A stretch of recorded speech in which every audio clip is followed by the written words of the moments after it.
Welcome back again, everyone, to the Visionary&Dreamer podcast for episode 4 of the parenting series that we're just going to continue on. And so we're just going to jump right in. Dad, why don't you read us our passage of scripture that describes this podcast? Acts 2:17. In the last days, God said, I will pour out my spirit upon all people. Your sons and daughters will prophesy. Your young men will see visions, and your old men will dream dreams. Amen. Amen to that. Amen to that. Amen. That's the word of the Lord. So, hallelujah. Anyway, so today we're going to be talking about the age ranges of parenting. So basically what I told my dad in preparation for this episode is we're going to talk about basically from newborn to around 12 years old. We're going to keep the teenage and adult years to a different episode. We're going to do that for the next episode because you can't cover, I mean, you could, but you can't. We'd be down here talking for probably like 2 hours. Yes. Exactly. And so we're going to split up the series. And so basically, we're going to talk about sports, gender things, gender problems, things that you're seeing in today's world, and things that you kind of nipped in the butt right away. I know of an instance, but we'll get to that point. But like from the newborn stages into how it was why, like almost the why behind people call it the terrible twos. And I mean, we've kind of talked about that a little bit, but to 3, 4, like all of that up to like 12 years old. And so we're just going to talk about tips, tricks about sports and just like extracurricular activities. So we're just kind of like dive deep into like the age range for this episode of 0. Is anybody ever like actually 0 years old though? Like you could be 0 years old. I mean, you are 0 years old, but they never classify them as 0. Like, oh, I'm a week old or I'm a month old. Well, yeah, you're only zero right when you're born. For a split second. That's it. Anyways. Then you're 1 day old. From 0 to 12 years old. So let's just get right into the brain picking section. So, Father. Yes. How was it having your first child? Like, just when you like entering being a dad, that very beginning of, when your daughter came along, like what was going through your mind, things, feelings, all that stuff. Well, I don't know. One of my advantages was I was older. I didn't have my first child until I was 36. So I was older, gone through a lot. But it was different. I think, it's all of a sudden realizing that you are a dad, I think was the biggest thing for me. It's like, oh, wow, I am a dad. Now I'm responsible for this child. I will say, Diana, when she was pregnant with our daughter, she always said to me, oh, aren't you excited? I'm like, yeah, I'm excited. What else do you want? Do you want me to be like jumping off of like, who knows where, being excited, too much excited? Because like it was different from me, and probably you understand too, but we don't feel like we can feel the kicks from like the outward part of the belly, right. But we're not growing the child. Right.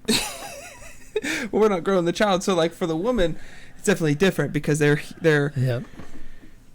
have that perspective of like a baby's growing inside of them, and like I'm never going to be able to understand that, obviously. No. Never going to be able to understand that. And she, she'll be able to, she could, and probably mom can talk about that whole experience. Yep. And how wonderful and amazing it is.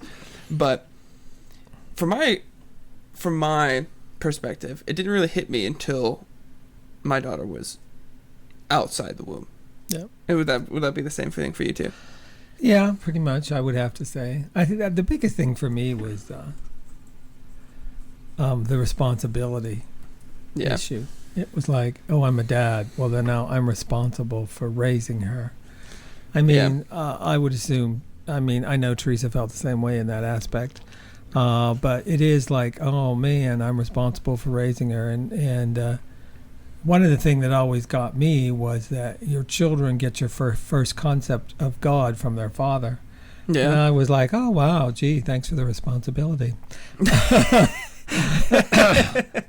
You know what I mean? It was like, wow, okay, just give me some more responsibility as a dad. You know what I mean? And I'm not saying that, the mothers don't have the responsibility either, because they do. But it was like, for me at that moment of realizing that, wow, okay, if I'm their first concept of who God is, then I have to live a life that can show God, so that they can have a great understanding of who God is, not a messed up understanding of who God is. Yeah. So that responsibility of being the father and being the guide as well, we're a father, but we're also like a guide. Like, you guide people through, you hire a guide to get through certain areas of, if you're on a tour or a trip or something like that, and you hire a guide to get you through. Well, you're basically the same thing. Yeah. You as the father and as a mother are a guide for your children, and you're guiding them through the situations of life, showing them how to handle it, showing them where God is in it, showing them how to have that relationship with God, So that first responsibility, I think, was like, oh, wow, I'm a father. I have to represent God to my children. And I said, so it was like, okay, I need to make sure that my life represents that I'm living that life, so they see that. Yeah. Big responsibility. Yeah. And I know of that feeling. Yeah. Because I'm a dad. Because you're a dad now. Yeah. And it's not just fathers. I mean, we sit there, it's mothers too. If I talk to my wife, she'd say the same thing. Yeah. Yeah. I mean, it's a huge responsibility. For one, raising a child, you know what I mean? It's a huge responsibility. And I've heard it worded this way, where like fathers are almost like the contact lens of the children and how they see God. Mm-hmm. Like, it's that layer, like there's like, when they look at God, because it's labeled in scripture as like God the Father, right? And you look at him as this like fatherly figure, and when you have a relationship with God, you look at him in that way. But you can never, like, when you start that relationship with the Lord, it's almost like you have this lens perspective mm-hmm. of the Lord, of like, this is God, like God's over here, right? God's over here. Mm-hmm. Trying to make sure I'm not pointing off the camera, but like, God's like, at point A, you're at point C, and your father's, like, what you see your father is at point B. And so when you look at God, you almost are looking through your father in that perspective, mm-hmm. trying to make sure that if people who aren't watching can understand what I'm talking about too. Yeah. But it's like, it's like this lens that you look through when you look at God and who he is as like your father. And you won't really get rid of that lens until like you truly understand like who God is, and you're not actually supposed to look at him through a lens, but he's actually completely something different. Right. You know what I mean? But, that's like still a huge responsibility nonetheless of being a dad. Yeah. Still a huge responsibility. And I think, and we can dive into this a little bit because it's kind of part of the series anyways. A huge responsibility that I feel like in today's culture, people do not take seriously. I agree. And I think there's some things that culture has put in place that has made parents not take it seriously. And I think I'm going to be very bold in this statement. Go for it. At least from my perspective, being a youth pastor, and I've seen the ramifications of a parent who hasn't been there through the 0 to 12 ages, and then now they're in a teenage years, and they're not listening to their parents because they haven't, like, they've been there when they were growing up. They changed their diapers, they taught them how to, brush their teeth and tie their shoes and stuff like that, but they weren't teaching them things is one thing, but parenting them is totally different. Right. But when you see that perspective, like, culture has put on, like, lots of, I don't want to say things, but I think that's the only word I can find right now. Lots of things to do for kids to almost take away the opportunity for parents to really parent their kids. Mm-hmm. You know what I mean? Yep.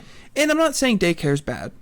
Right. You know what I mean? Like, you can still parent your kids, but culture has put on this, like, lens, because we're using the word kind of, this lens of like, oh, you're just supposed to do this and send your kids to to daycare and then send them off to school and they'll figure it out. Mm-hmm. And you're just like, well, my thing with all that is then who's having the most influence on your child? Exactly. You know? Exactly. Is it you? Or is it someone in daycare? Or maybe some kid, because maybe something's happening in daycare, or I shouldn't probably say daycare so much, but something happening in school or something like that. Yeah. And so this other child is having effect on your child. Yeah. Okay, so how do you, where do you make sure that you have the most effect on your child? Yeah. Not somebody else. Yeah, and that you're actually parenting them. Like, right. Don't get me wrong, daycare is not bad. Right. I won't say daycare is bad. You know what I mean? I think there's some daycares that are bad. I mean, there are some schools that are bad and some schools that aren't bad. You know what I mean? And so, like, I think there's some daycares that are bad. I think you can find a very good Christian daycare that teaches, Christian principles and shows them like Christian shows and teaches them the scripture and shows them who Jesus is. Like, you can find good daycares like that teach good principles, because there's like, I don't want to say daycare is bad because a lot of people put their kids in daycare. Right. But again, are you going to just let that parent your kid, or when your kid comes home, are you still going to parent them and have that close-knit relationship? Right. Because they're still going to look at you like you're their dad or their mom, and that's the closest, like, that's closer relationship, like, that they're going to have with you, because they still view you as mom and dad, and like that's such a, like, nobody else can fit that role. Right. You know what I mean? Mm-hmm. Nobody else can fit that role, and it's just like, it's a beautiful thing. But if you just let it kind of like, oh yeah, well I'm their dad, so it's just kind of like whatever. I brought them into the world, I pay for them, and they'll just, I parent them and discipline them here and there. And I'm just like, but do you like know your kid? Yep. And I think that's where a lot of issues start to arise. I mean, we kind of talked about that in the previous episode about talking about puberty. But it really does stem down to the relationship side of things. It does. It's all about relationship. Especially with kids. Well, with God, it's what's your relationship with God, Yeah. It boils down to relationship. In anything, boils down to relationship. Yeah. I mean, it's relationship with your child, with your wife, with God. It's all relationship, and it's how do you develop a relationship with your child? Yeah. How do you develop a relationship with your wife? How do you develop a relationship with God? It's all about relationship and developing that relationship. Yeah. So one of the things that Diana and I are starting to do, and let me know if you and Mom have ever talked about this before, because I don't know if we've like talked about it with us. This is like behind the scenes, you know what I mean? Like, because we're your kids, But we went on like a trip together just to kind of like talk about the future, we're having another kid, just like all that stuff. You know what I mean? We went on a trip to like get away, to relax, but also just to talk about like, okay, what are our plans? Like, do we have things put in place for another baby coming along? Like all that stuff. One of the things I said, I'm like, something I really want to create in our house is like an atmosphere of success. Now that can look different. Like that's pretty broad when you say atmosphere of success. Well, right. What does success look like in the family? You know what I mean? Does that mean go to college? Or does that mean graduate high school? Does that mean get a job at 14 when or whatever? Mm-hmm. You know what I mean? That success can look a lot different. And that's what I was telling my wife. I was like, "Hon, I want to create an atmosphere of success." And what I mean by success is I want to create an atmosphere in our family, in our house, that the kids feel comfortable talking to us, that Jesus and God is first in their relationship with God, and that we cultivate this atmosphere at home of success, where when they eventually leave the house, we have created like this atmosphere where they can then succeed outside the house. You know what I mean? Mm-hmm. So like that was one of the big conversations that we've had recently, that I was like, that I really enjoyed, because I'm like, okay, now we have a direction. Right. You know what I mean? But did you guys ever have like conversations like that, or yeah, behind we the did. scenes? We didn't call it success, but we did. Our biggest thing was creating an atmosphere so that they could develop their relationship with the Lord. Yeah. We always wanted to be able to know that they're developing, they want God, and that they're developing and the relationship is developing and growing. So when they get in the teenage years and then eventually as adults, that they want to go after God. They're not being all of a sudden changed to think differently and, to change. There's a lot of colleges that get the kids to start thinking differently. Yeah. And we didn't want that. Of course, yeah. We're careful what colleges we sent them to. So. Yeah, true. But, there are. But if more kids were grounded in their own faith and in truth of understanding who God is, then they would be stronger in that. And that's what we wanted. We wanted them to be very well grounded in who God was. Very well grounded. So I guess we could have used success in that aspect. But in being grounded in who God is, how God works, what's he do in your life, how does he develop you, change you, those kinds of things, how does he do all that? And it was developing that relationship so that when they go out in the world, they can God and them have this strong relationship, that they know how to rely on God and how to pray to God and how to develop better relationship with God. So and all that, and like trying to bring it back to like the main topic, all of that really does deal with and start with the 0 to 12 years of age. It does. Starts right at 0. Yeah, it starts right out of the womb. You know what I mean? It starts right. You can even say before they're out of the womb. You could.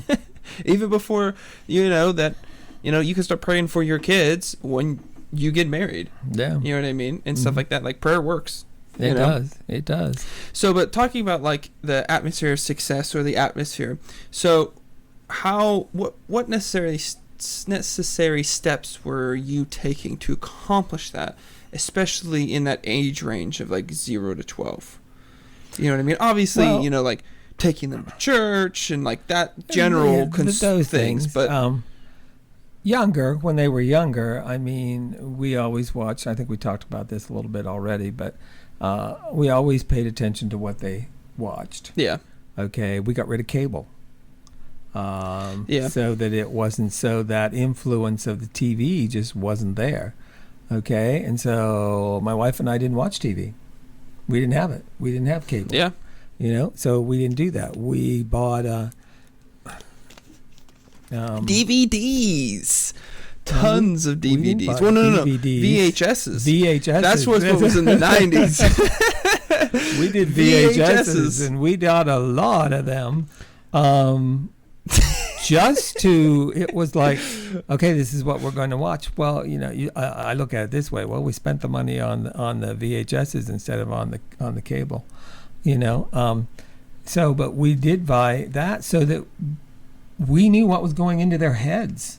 Yeah. You know what I mean? And it wasn't some like tricky commercial that'll pop up. No, there was no commercial that you had to deal with. Like even in today's world, you have commercials on YouTube and stuff like that. It's not like you can just turn it off. You still have to practically do DVDs or rent something or have something where you can watch where there's no commercials. Yeah. And but it was those, when they were young, that's what we did. Really did. We really tried to watch, what they put into their heads. Yeah. So that they could learn, and then we could build on that. Yeah. It was like we did a lot of Gerbert, and good old Gerbert. Probably some people don't even know who that is, but that was good. It helped with the kids, and then we could discuss it, and then grow, and then develop, and work with that. And what would God want you to do? Those are good questions for children growing up. Yeah. Okay. What would God want you to do? How would you handle that? How do you think God would handle that situation? Yeah. How would, making sure that you're constantly bringing God back into the picture. Yeah. In all things. Praying with them at night, teaching them to pray at night, teaching them to pray for situations and for healing for people and that kind of a thing. It's teaching them to do that so that they can do that.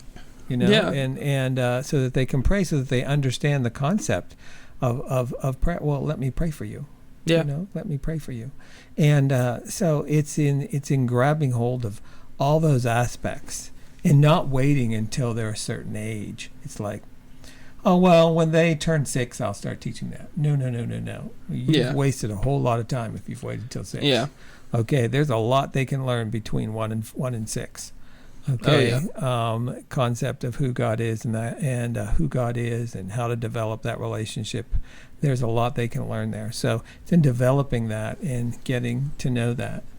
Yeah. And I look at the one time our daughter, and she was probably about 10 or 11, maybe 12, and we had gone to we'd gone to visit my wife's parents who lived in Erie. We went to a church that they were attending, which was a rather large church, and they had a Sunday school, and we took our daughter over to Sunday school, and we sat in a Sunday school class, and then we picked her up afterwards. Well, when we went to pick her up, the Sunday school teacher came out and said,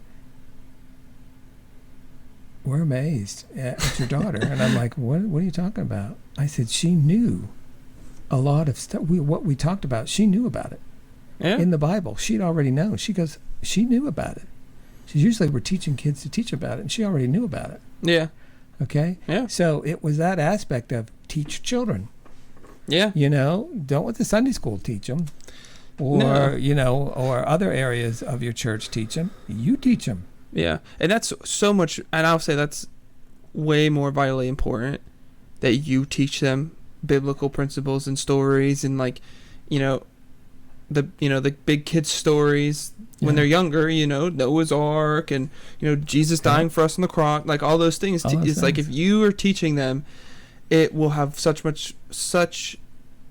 it will have way more of an impact than if church just teaches them once a week. Mm-hmm. And you can't, and I don't want to say this in the way I want to say this, but you can't rely on,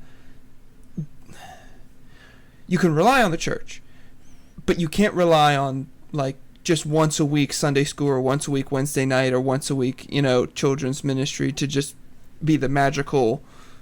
You're right. Ooh, your kid's saved if you take them every Sunday. Like, no, that's not how it works. Because you have all that other influence that comes in all those other times. All the time. So it's like, what influence do you want them to have? And the more influence you can put on to them according to the Bible and to God, and taking and developing them, the more they'll have an opportunity, not an opportunity to accept God and to go after God and to love God.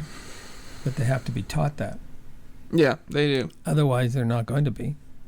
They're going to pull away because they have all this other influence. Yeah. And you don't want that other influence, especially in today's world. It's just crazy out there in today's world. Oh, yeah. I know. But there is a lot of stuff out also in today's world to help your child. Yeah. The other thing that just came up into my mind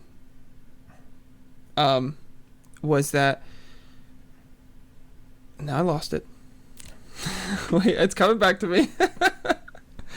And he's not old. Yeah, right. Only 27. Oh, wait, I got it. So, the big thing that I see is a huge opportunity for parents, especially during the ages of 0 to 12, this is like the opportunity to really teach them this, to really like teach them and show them the truth, so that when you give them more responsibility, like in the teenage years, you don't have to worry as much. Or you don't have to worry as much, because like whenever you give them a phone, because you've teach them the principles of ABCs of the gospel, and now they have a relationship with God, and they know that God's more important than their phone, God's more important than their friends, God's more important than literally anything else. And they've gotten this base, building the house on the rock. They've got this base that is founded on the Lord, so that when you give them more responsibilities in those teenage years, you're not as worried, and you're not I'm trying to think of a word, but you're not worried or necessarily surprised when your kid acts the way that they're supposed to act, because you put in the work. Right. You know what I mean? Yeah. Yeah. because that's like the biggest thing that I guarantee you every It still pastor, doesn't mean you're not going to have situations no, when there's they get in always those gonna be teenage years, because you're going to. Yeah, I've had situations and all that stuff, and it was just like, it's hard. But you're a kid, you're a teenager. But again, I had that relationship. But we'll get into that. Yeah, we'll do that later. Next time. The next series, we're talking about 0 to 12.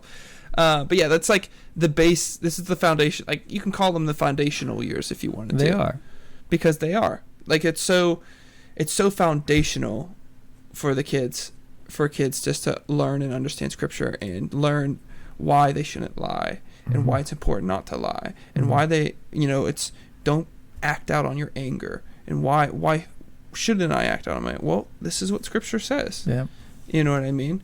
And because Joy's not there yet, because I think she's still 2, but when she turns 3, I'm getting ready for the why stage. And she's not there. She's not there yet. Why yet? She doesn't say why yet. I don't think she knows. But she what still the meaning tries to is. get her own way. She does. She does. It's 2. It's the teaching 2s. That's what I'm saying. It's the teaching 2s. It's not terrible. It's perspective. Teaching 2s. But she had her temper tantrum today. Oh yeah, she does all the time because she's still learning. She is. That's the she biggest didn't get thing. what she wanted, so she thought she could do a temper tantrum, and it didn't work. No, it didn't work. Yeah, and then we put her in timeout later. But the thing is, that's just like Nene and Papa were babysitting today. Yeah, they were. They were babysitting today. But again, it's just kind of like, these are so precious. Like, they're precious years. They're very precious, and you get to see all these amazing foundational moments and hurdles, life hurdles. They jump over. They get to see walk for the first time, and you get to see them run, fast and go down slides, and like that's what we're starting to see now. But even then, when they get older and start to make friends and want to hang out with friends, and then they go to school for the first time, and all the moms are crying and taking pictures, and then the dads say, well, only 12 more years and they're out of here, and the mom I never said that. That's the biggest thing. That's the biggest thing parents say. Either a dad or somebody else says whenever they get to high school, well, 4 more years, and the mom's like, shut up, I don't want to hear it. That's the biggest thing that I think one of the biggest things that always got us is when parents would sit there and say, oh, summer's almost over, my kids are going back to school, and my wife and I would look at each other and go, I love it, our kids are home. Yeah, we loved it when our kids were home. Absolutely. It was like, oh, we don't want them to go back to school. Yeah, it was more opportunity for us to work with them and play with them and have fun with them and teach them and develop relationship with us as well as develop relationship with the Lord. It was like we had all this more opportunity, and it was like, well, we like them being home. We like them with us. Yeah, And I think if you, as a parent, start to look at your kid as a gift rather than a burden, yes, that'll change the way you look at parenting 100%. Oh yeah, because there's been moments where I've looked at Joy and looked at being a dad as a burden, especially, I will say this, especially with being young. Like, I was 24 when she was born. Was I 24? Yes, I was 24. You were 24. Was I 24? No. Yes, you were, because you're 27 now. No. You turned 27 yeah, that's right. I turned 25. July. She was born in March. I'm a dad. Okay. He's a dad. He's not old. He's just a dad. Just a dad. Anyways, I was 24 when she was born, and you were 36 when Jessica was born. So it's a huge difference.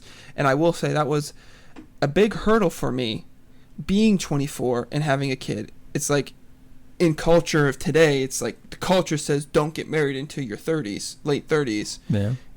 And get a house, have a job, get a wife, and then be married for 6 years and then have a kid in your late 30s.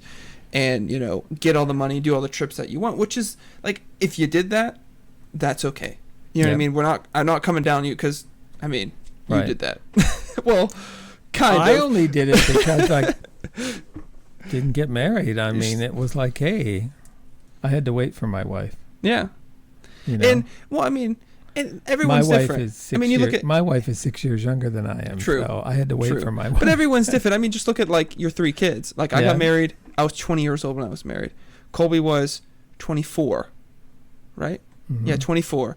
And Jessica just recently got married, and she's what, 32? 33 when she was married? 33. So, but like all 3 of us are like in different ages, and there's nothing wrong with it. Nothing wrong with it. There's nothing wrong with it. And you're going to experience it all differently because of the ages that you got married at. Yeah. But if you are somebody who's younger, who's having a kid at like around 24, 25, that's a tough hurdle to get over, to not look at your kids as a burden rather than a gift, because it's like you're in your 20s. You're supposed to be like going on adventures and doing this and doing that, and you see all your friends do it, so why can't you do it? Oh, that's right, I have a child. But it's a child is an adventure. It is an adventure. It is an adventure. Very much so.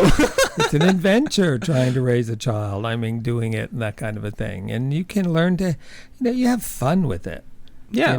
It's have fun with your child. Have fun with learning it and take growing them on trips. And doing and I mean, you're going to make mistakes, and that's okay as long as you work it through correctly. It's okay to make mistakes, but have fun being the parent and parenting your child and developing and that kind of a thing. Don't take it so seriously. I mean, yes, you want to develop their relationship, but have fun with it. And that's where you develop relationship with your child, is having fun with them. Yeah. It's, because if you just discipline them all the time, the only thing they're going to remember you as is a parent who just spanked them all the time. Right. Or discipline them all the time. And they're going to be like, well, my relationship with my parent was non-existent because all they cared about was if I did things right or wrong. Yeah. You know what I mean? And then they discipline me, which I've heard many stories of parents or people that have come up that are later on in life. And, I've heard many stories of like harmful childhood where their parents didn't do anything with them. All they did was discipline them because they didn't have fun with them. Yeah.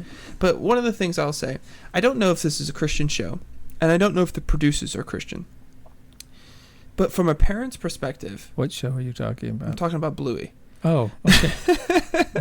What show are you talking about? I was going to bring it up.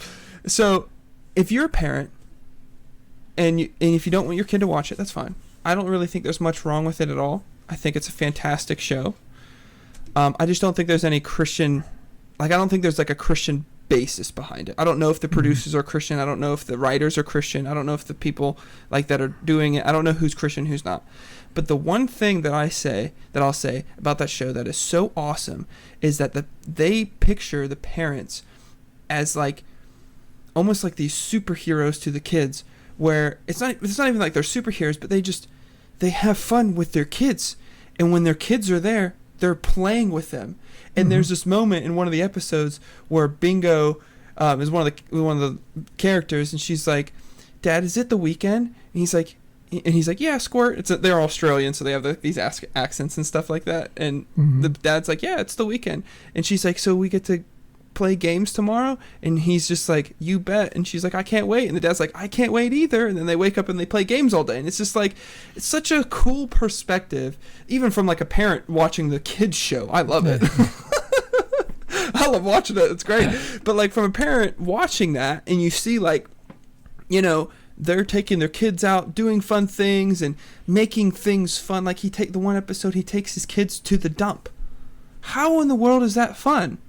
Well, he makes it fun, and he chants the dump on the way there, and all the kids on the way there, they're like, the dump. And I'm like, it's just the dump. And then on the way home, he stops at the car washing thing, and then he makes it a game, like they're getting eaten alive by like the car, you go through one of the car washes, and they're like, oh my goodness, and it's like fun. But like, it's like, you look at that, at least for me, I look at that and I'm just like, man, like I want to create a relationship like that with my kids, where I make things fun, and where we grow this amazing relationship as they look at me as a father, right? You know what I mean? Yeah. Which I know that you guys made a lot of things fun too, growing up. Doing different things. We went camping a lot. Camping's cool. Camping's a lot of fun. It is. It is, because you have to.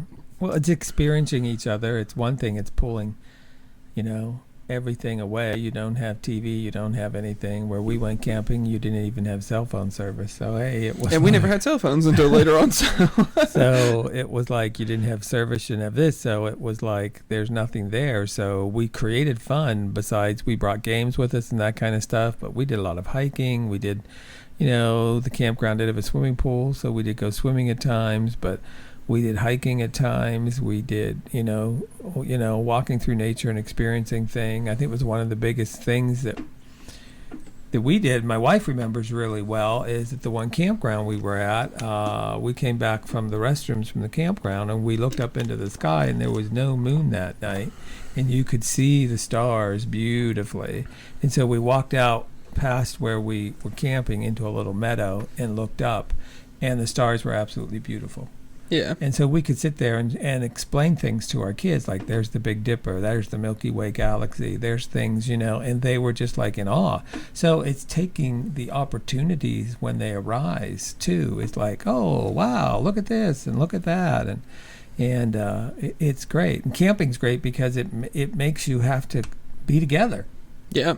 To be off all the stuff that you can be on, the computers and all that kind of stuff. Now I know nowadays you could still get on computers because you could bring stuff with you and all that kind of stuff. But if you make it to the point where while we're camping, we can't be, then you learn to relate to each other better. Yeah. And those for me, I know for me, and I could probably say the same for, hopefully say the same for your other kids. But those were like great memorable moments. That's where we had fun at night playing card games and fun card games. Yep. You know what I mean? Or playing a board game, or, waking up in the middle of the night when there's a storm outside and, we're all up and, talking, and it's 3:00 in the morning, but we still, maybe played a game or just hung out and talked just because it was storming outside. And when it was storming, we had a tent camp. Yeah, you could hear everything. When it was storming outside, you heard everything. You heard it. Yeah, you heard everything. The rain falling upon falling your camper, and it's a tent camper, so it's like it pulls out. Yeah. So yeah, we heard it all. So we'd wake up, and it was an opportunity to. Yeah. But it was like all of that stuff. It was like very much fun because it's like. It was more important for us to be together than it was just to go and do stuff. Yeah. You know what I mean? And those are vital things. And those are moments that your kids are going to remember. They're going to remember moments, especially from 0 to 12, like when you just took the time to do something fun with them, or do something out of the ordinary, or do something extra. Yeah. They really, they'll look back on that very much so. And then they'll want to do that with their kids. And it's that relationship part, where you're just building that relationship, which again goes furthermore into the fact of where they trust you more, where then they can open up about things later on in life. So we're gonna real fast, I want to ask a question. We're gonna take a little bit of a turn, but I want to cover this because it just came into my head. So what did you do? I know what the answer is, but I want to hear from your perspective. What did you guys do about, like, holidays, specifically Santa Claus and Christmas?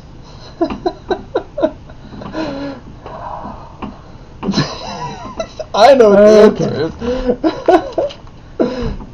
is. We went back to where Santa Claus developed. Yeah. Which is from a person. Which is if you don't know. A person. So that's what we did. We went back to St. Nicholas, and we told the story, researched it a little bit, but then told the story of what St. Nicholas, what he did, how he gave gifts to the little children and all that, okay? And then we told the kids that out of that, okay, is what came of who they call Santa Claus today. Yeah. Now, over the years, it's developed, I said, into Santa Claus lives in the North Pole, and he does all this, but I said, this is who Santa Claus really was, or St. Nicholas really was, okay, and this is what he did, okay? And so that's where we've developed Santa Claus from for today. And we didn't, and we told them so that he's not real, Yeah. Okay. But I said they use it as a story for children, and I said, and a lot of children believe in Santa Claus, but we didn't want to lie to our kids and say there was, and then find out later that there wasn't. Yeah. And I think one of the biggest reasons why is when I was in my 20s, I happened to talk with somebody who, great Christian family, and they told they were a great Christian family. They brought their children up as Christians, and then they told them about Santa Claus. Well, they let them believe in Santa Claus. Yeah. Well, then when they finally told them that Santa Claus wasn't real, the child got upset and literally turned to the parents and said, "Well, is Jesus real?" Yeah. And I was like, "Wow, that had a real effect on me when I found that out." And I was like, "Well, then I'm not going to sit there and say Santa Claus is real to tell them that they're not." Yeah. I'm going to go back and go to the point of going, okay, how did Santa Claus develop? Who is it? Well, it was Santa Claus, St. Nick, and we taught them, told them that kind of a thing, and to realize that Santa Claus wasn't real. Yeah. So then I didn't lie to my kids. Yeah. Yeah, absolutely. And we turned out okay. I turned out great. Your kids turned out fine. It was okay. Yeah. It was the only issue that I would say that I had was I was in kindergarten, and it was around Christmas time, December, and one of the students said, "Oh my goodness, I can't wait for Christmas because Santa Claus is going to bring me, blah, blah, blah, blah, blah, blah." And I turned to the student, and I was like, "Santa Claus? Santa Claus isn't real. He's dead." And I'm a kindergartner, like, what? And the girl was like, "What? No way! No, he's real!" And I was just like, "No, he's not. He's from this guy. What you taught me, right, which is the truth, people. The truth will set you free. The truth will set you free." Don't go down that road. But you taught me the truth, so I told this girl in kindergarten. I remember this because it was so funny. Like, the truth, and she starts crying, and I'm just like, "What are you doing? Like, are you okay?" And the teacher comes over. She's like, "What happened?"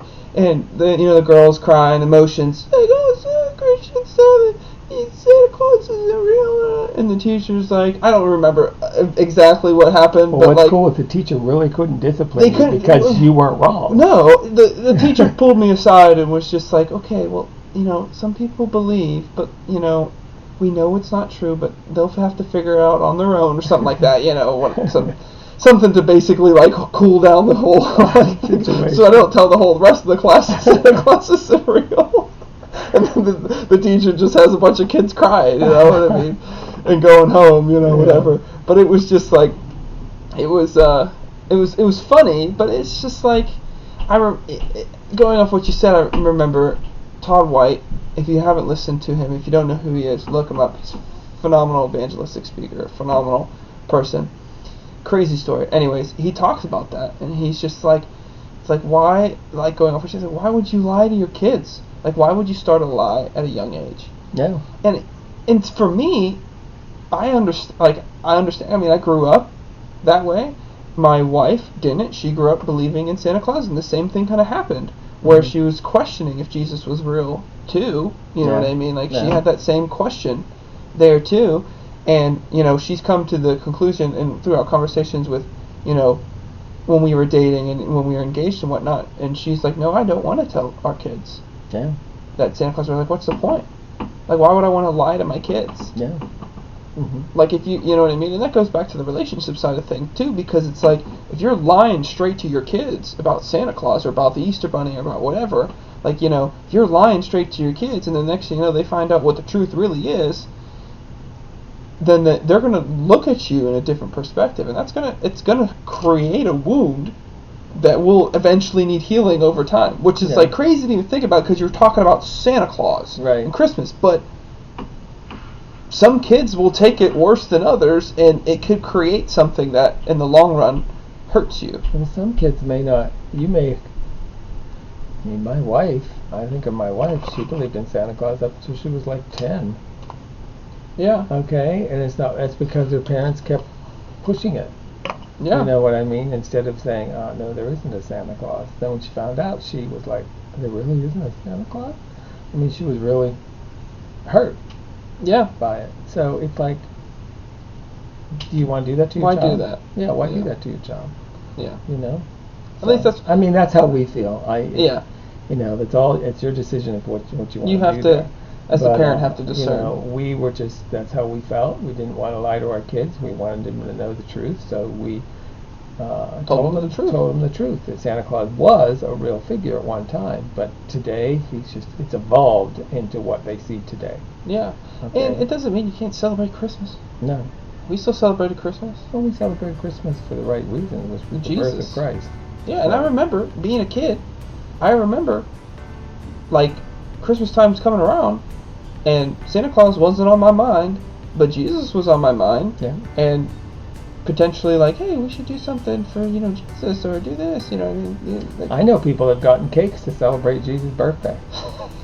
It's like, happy birthday, Jesus. It's like, well, that's kind of cool. Yeah. You know what I mean? It's like, they're celebrating Jesus' birthday.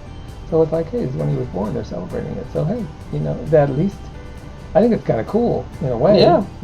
So, it instills the fact that, oh, this is a special day. This is Jesus' birthday. It's a special day. So. Yeah.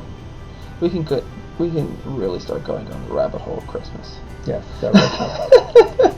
I start realizing that. I'm like, we could have another 30-minute conversation about Christmas. Let's not do that. Well, we can. We'll wrap up the episode. How about that? Because next week we're going to be talking about the teenage years and how this age of 0 to 12 affects the teenage years. And I've got some stories that I'm excited to share from my perspective. But also probably things. If you talk to the other two kids, they'd have some stories. Yeah, they would have lots of stories. But there's some good stories, some interesting stories, some stories that probably won't be told. But and there's stories that Mom and Dad never found out till later. And they probably some stories you guys still don't know that I don't even remember. But who knows? Anyways, if you're watching or if you listen, thank you for listening. We appreciate you. Thank you for all the support of watching or listening to the video. If you're watching on YouTube, hit the like button. If you haven't subscribed yet, subscribe. But thank you all for listening to the Visionary and Dreamer podcast. We'll see you in the next one. Bye. Bye.